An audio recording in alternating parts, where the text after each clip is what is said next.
Hola, bienvenidos al seminario del Instituto de Ecología y pues muchas gracias por acompañarnos. En esta ocasión le toca presentar el seminario de estudiantes a Catalina María Suárez, quien pertenece al laboratorio de la conducta de artrópodos y nos va a presentar en esta ocasión su proyecto de doctorado titulado Dragones citadinos, efectos de la urbanización en las comunidades de las libélulas.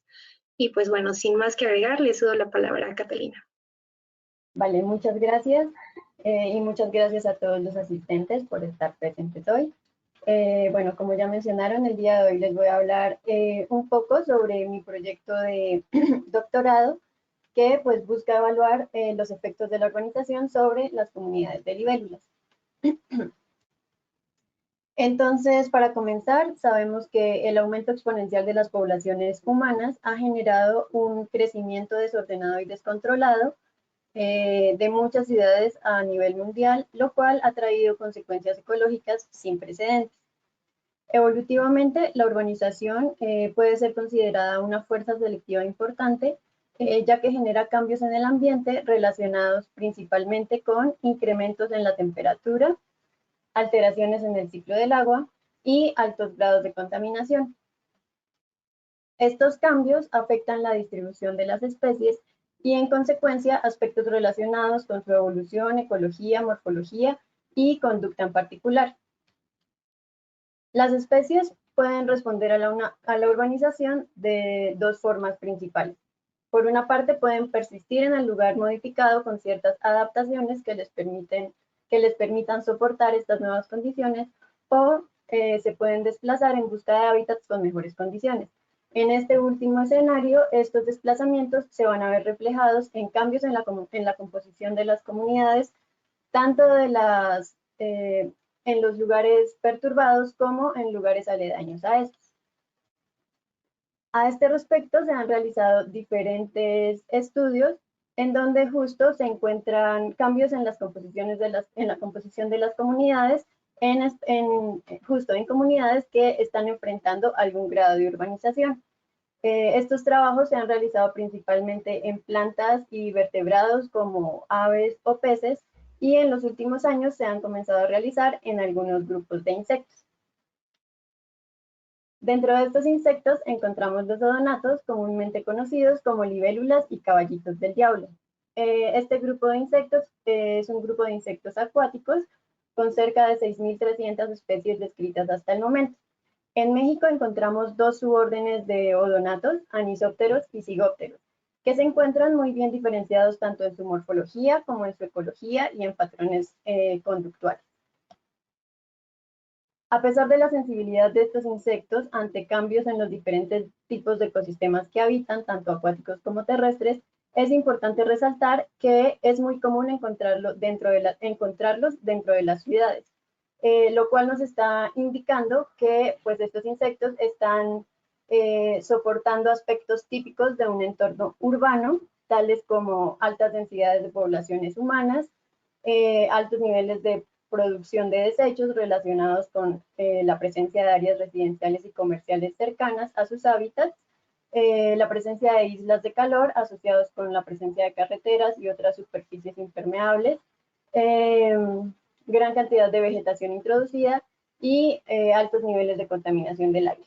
Entonces, el hecho de que estos insectos estén soportando todos estos aspectos los convierten en un modelo ideal para evaluar cómo se ve afectada la estructura de sus comunidades a través de un gradiente de urbanización. Entonces, esta pregunta es una de las preguntas de mi proyecto y es de lo que hoy les voy a contar los resultados. Entonces, bueno, lo que hemos hecho hasta el momento, en primer lugar, se seleccionaron 20 sitios en el estado de Morelos, en un rango altitudinal entre los 1.200 y los 1.650 metros sobre el nivel del mar. Cada uno de estos lugares fue visitado 2 veces, la primera vez a finales del 2019 y la segunda vez fue a finales del 2020. Cada uno de estos lugares fue caracterizado considerando 3 componentes, un componente verde, un componente azul y un componente gris. El componente verde relacionado con la vegetación del lugar en donde se realizaron los muestreos, el componente azul relacionado con las características del cuerpo de agua, parámetros físico-químicos y de contaminación, y el componente gris relacionado con la matriz urbana en la que se encontraban cada uno de estos sitios.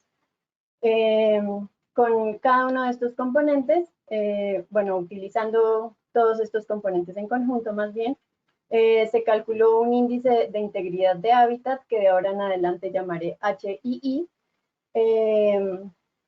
que va de 0 a 1, teniendo valores más cercanos a 0 en sitios más perturbados y valores más cercanos a 1 en sitios conservados. Cada sitio tiene entonces un valor continuo, que es el valor del índice correspondiente, y además se generó una agrupación considerando sitios de 0 a 0.7 como perturbados y de 0.7 a 1 como conservados. Una vez fue caracterizado cada lugar, se realizó el registro y la colecta de especímenes. Para esto se definieron 3 transectos en cada uno de los sitios, de 20 metros cada uno, y en cada uno de estos transectos se realizaron 3 observaciones de 40 minutos entre las 10 de la mañana y las 3:30 de la tarde, que es la hora de mayor actividad de estos insectos. Posteriormente se realizó la determinación taxonómica de las especies y los análisis de diversidad verdadera, y finalmente se realizaron modelos lineales generalizados para ver cómo la riqueza y la abundancia de los odonatos cambia en relación al índice de perturbación del hábitat y al índice de integridad. Bueno, entonces los resultados: en primer lugar, encontramos 45 especies, 26 anisópteros, 19 zigópteros, lo cual corresponde a un 44% de las especies descritas para Morelos. De estas especies, 10 especies fueron exclusivas de ambientes conservados y 3 fueron exclusivas de ambientes perturbados. En cuanto a los análisis de diversidad, entonces en primer lugar les presento esta tabla con los valores. Bueno, acá tenemos los sitios, sitios conservados, sitios perturbados, los valores de cobertura de la muestra, los valores de riqueza observada y los valores de riqueza estimada usando estos dos estimadores.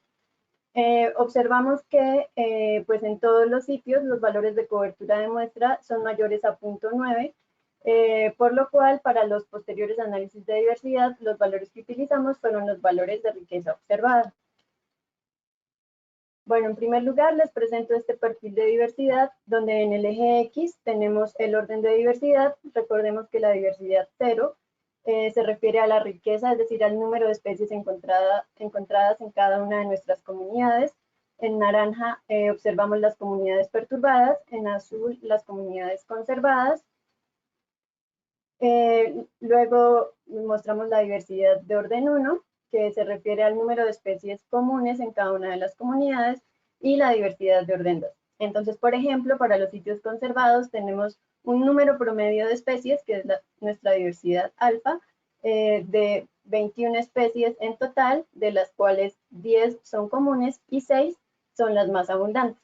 Y para el caso de las comunidades perturbadas, tenemos en promedio 15 especies, de las cuales 6 son comunes y 4 son dominantes.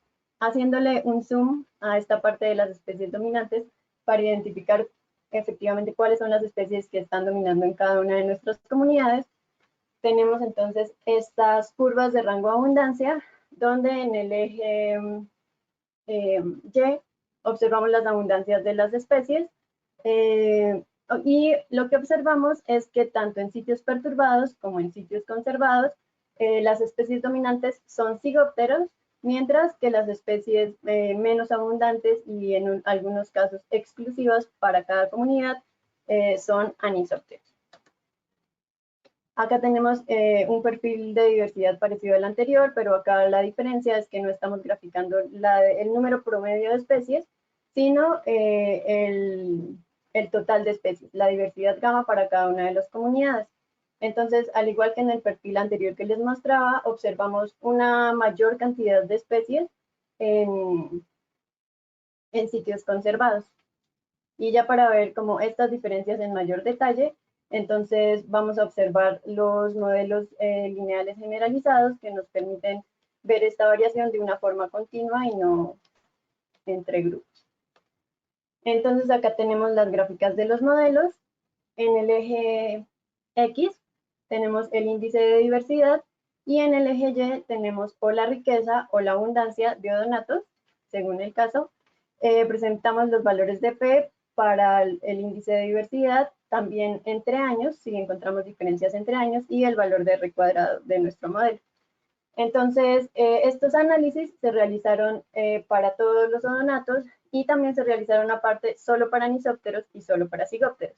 Estas gráficas son las gráficas de los análisis que se realizaron para todo odonata en conjunto, y en este primer caso observamos que tanto la riqueza, acá vemos los valores de P, tanto la riqueza como la abundancia de odonata se relaciona con el índice de integridad de hábitat en cada sitio, encontrando un mayor número de especies y una mayor abundancia en sitios con valores de integridad de hábitat más altos, es decir, más conservados.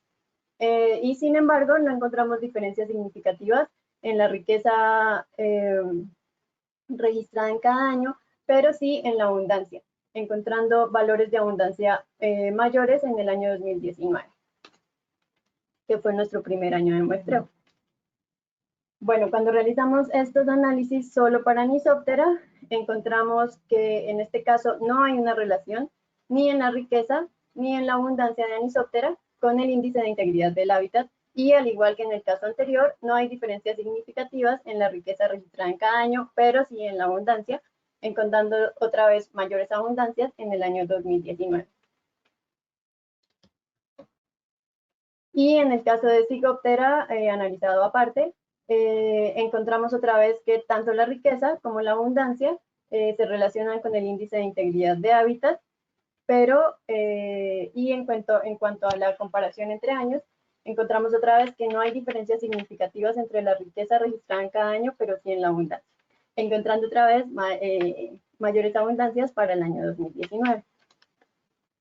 Estamos encontrando entonces que los zigópteros son el suborden que está viéndose más afectado por cambios en sus hábitats, específicamente en este caso por mayores niveles de urbanización, y nos remitimos un poco a la ecología de este grupo para explicar por qué este grupo podría ser más sensible a estos cambios en su ambiente. Entonces, en primer lugar, los zigópteros son un grupo típico de ambientes, bueno, prefieren habitar ambientes cerrados, es decir, con mayor vegetación arbustiva y arbórea, y pues en los sitios urbanizados, si encontramos vegetación, en su mayoría es vegetación herbácea. Adicionalmente, estos insectos presentan hábitos de oviposición endofítica, es decir, que como vemos en esta foto,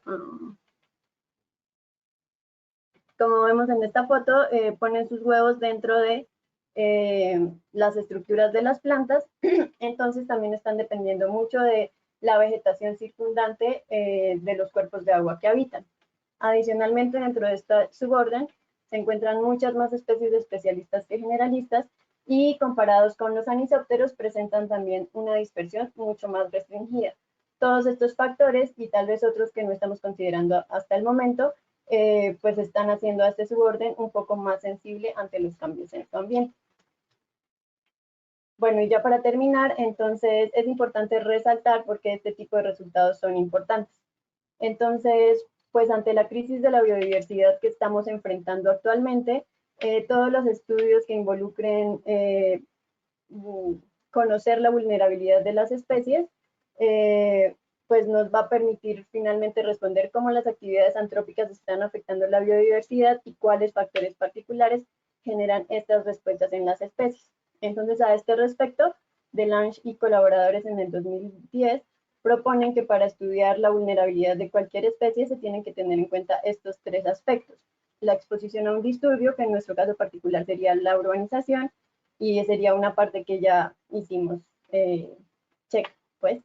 En segundo lugar, tendríamos que estudiar la sensibilidad de la especie al potencial estresor, justo para identificar cuáles son los grupos más sensibles, que es otra parte que ya hemos abordado hasta el momento en el proyecto. Y lo que vendría sería entonces estudiar la adaptabilidad de las especies que están permaneciendo en los lugares con cierto grado de disturbio. Entonces, justo esta adaptabilidad es lo que viene en los siguientes objetivos de este proyecto. Entonces, como conclusiones, tenemos que la urbanización, en este caso particular, está afectando más la riqueza y abundancia de los zigópteros. También es importante resaltar que incluso en los sitios con índices de integridad de hábitat muy bajos albergan odonatofauna, lo cual pues resalta la capacidad resiliente de estos insectos y pues es congruente con otros estudios que se han realizado en el orden en ambientes antropizados. Bueno, agradezco al Instituto de Ecología por todo su apoyo logístico, al CONACYT y a estos proyectos por la financiación del proyecto y mi financiación. Y pues a todas las personas que me han acompañado al campo, muchísimas gracias por su tiempo, por todos sus aportes que han sido muy valiosos y pues por su paciencia en la recolección de datos. Y a ustedes muchas gracias por asistir.